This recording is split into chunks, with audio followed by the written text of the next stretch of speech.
Okay, Assalamualaikum warahmatullahi wabarakatuh. Awak bersama saya hari ini, Cikgu Hazman. Hari ini kita akan pergi pada topik sains tahun 2, tajuk yang ke-3 iaitu manusia. Okey, siapa manusia? Manusia tu kita lah. Saya manusia, anda yang menonton pun manusia. Manusia ialah salah satu benda hidup yang ada kat muka bumi ni. Okey, kita pergi kepada tajuk kita, subtopik yang pertama iaitu manusia membiak. Apa tu membiak? Macam pernah dengar kan perkataan ni. Membiak tu ialah menambahkan bilangan. Maksudnya bilangan dia akan jadi semakin banyak. Benda-benda hidup termasuklah manusia, semua ada ciri membiak. Haiwan membiak, manusia membiak, tumbuh-tumbuhan pun membiak. Sebab semua itu ialah benda hidup. Okey, kenapa benda hidup membiak? Benda hidup membiak untuk memastikan kemandirian spesies. Kemandirian ni maksudnya dia sentiasa berterusan.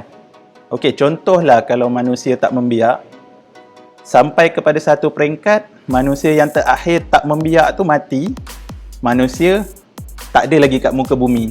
Itu kita panggil pupus. Sebab tu benda hidup perlu membiak supaya spesies dia berterusan ada di atas muka bumi ni. Itu yang kita maksudkan dengan kemandirian.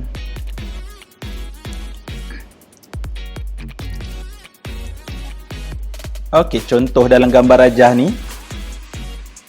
daripada dua manusia, mereka akan melahirkan, contoh melahirkan 3.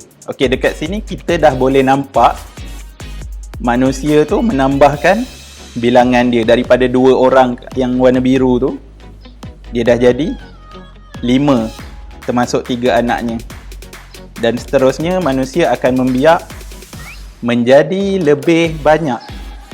Nampak bilangan dia. Sekarang kita dah ada 12 orang.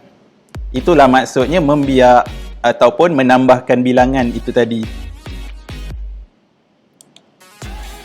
Okey, bagaimana manusia membiak?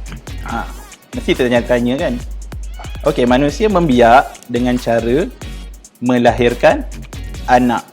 Melahirkan anak ni maksudnya anak dia membesar di dalam perut ibu. Berbeza dengan haiwan yang bertelur.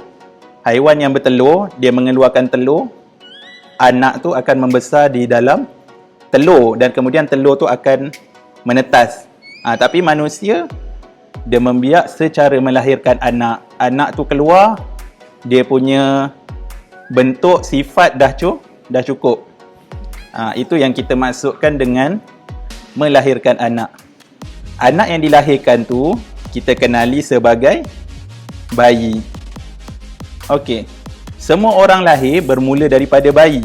Tak ada yang lahir terus besar macam ni.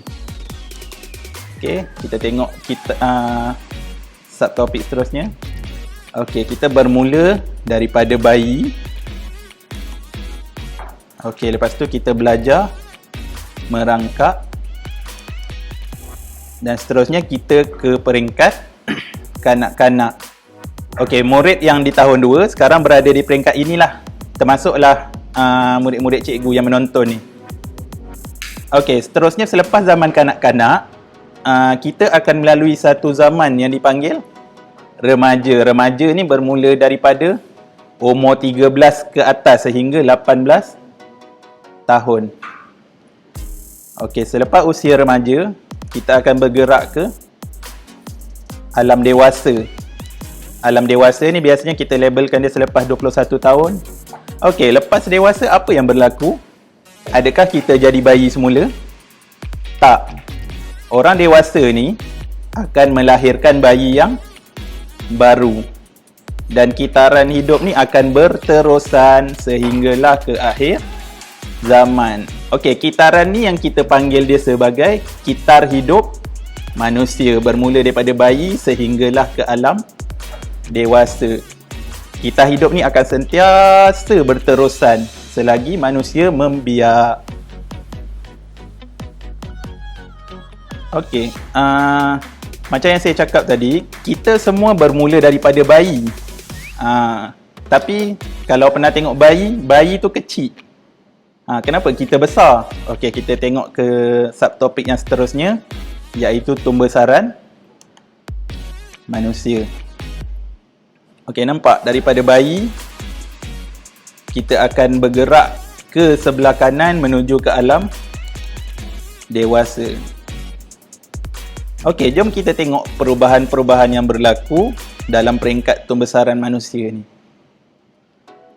Untuk menerangkan tentang tajuk ni, saya nak bawa penonton melihat situasi yang berlaku. Okey, yang pertama kita tengok situasi satu. Okey, nampak yang bayi punya baju bila kita pakaikan kepada kanak-kanak, dia tak muat. Begitu juga baju kanak-kanak kita pakaikan kepada orang remaja pun tak muat. Baju remaja pun kita tak boleh pakaikan kepada orang dewasa. Okey, apa yang berlaku kat sini? Adakah manusia yang membesar ataupun baju tu yang mengecil? Okey, sebenarnya apa yang berlaku ialah manusia tu bertambah dari segi saiz. Sebab tu masa kita kanak-kanak, baju kita saiz kecil. Bila kita dewasa, kita dah tak boleh pakai baju tu sebab saiz kita dah bertambah. Jadi kita kena cari baju yang lain. Situasi ni menunjukkan manusia akan mengalami perubahan dari segi saiz. Okey, kita pergi ke situasi yang kedua. Okey, semasa bayi, ketinggiannya ialah di paras bawah. Aktiviti ni boleh juga awak lakukan di rumah. Setiap tahun awak cuba tandakan ketinggian awak pada satu tempat di rumah. Dan kemudian nanti semak balik. Okey, zaman kanak-kanak pada garisan yang warna biru. Zaman remaja pada garisan yang berwarna hijau. Okey, boleh nampak perubahan ketinggian dia kat situ. Dan yang seterusnya semasa dewasa pada garisan yang warna kuning. Okey, apa yang kita nampak kat situ? Ketinggian manusia ni bertambah. Semakin bertambah usia dia, semakin bertambah ketinggian dia. Itulah perubahan kedua yang berlaku kepada manusia semasa pembesaran. Okey, situasi yang ketiga ialah masa kita masih bayi, ibu bapa kita selalu mendukung kita kalau nak ke mana-mana. Cuba pada umur sekarang, kita minta ibu bapa kita dukung. Saya rasa dah tak larat lah sebab apa? Okey, itu menunjukkan berat kita dah semakin bertambah. Sebab tu ibu bapa kita dah tak larat nak dukung kita. Jadi, apa yang kita boleh nampak daripada situasi ini ialah berat manusia juga akan bertambah semasa pembesaran berlaku. Okey, jadi kesimpulannya kat sini ialah manusia akan mengalami perubahan dari tiga segi ni, iaitu saiz, tinggi dan berat. Ada yang tanya, kenapa tinggi dan berat saya berbeza daripada rakan?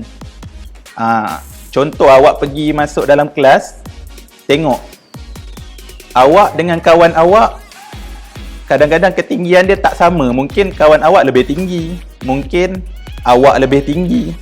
Kadang-kadang kawan awak lebih besar daripada awak. Apa yang berlaku?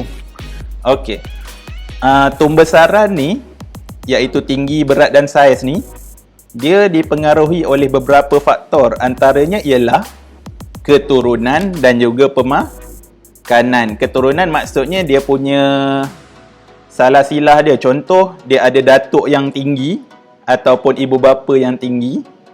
Mungkin dia akan mewarisi ciri tinggi tu. Yang ini akan diterangkan lebih lanjut lah dalam tajuk pewarisan selepas ni.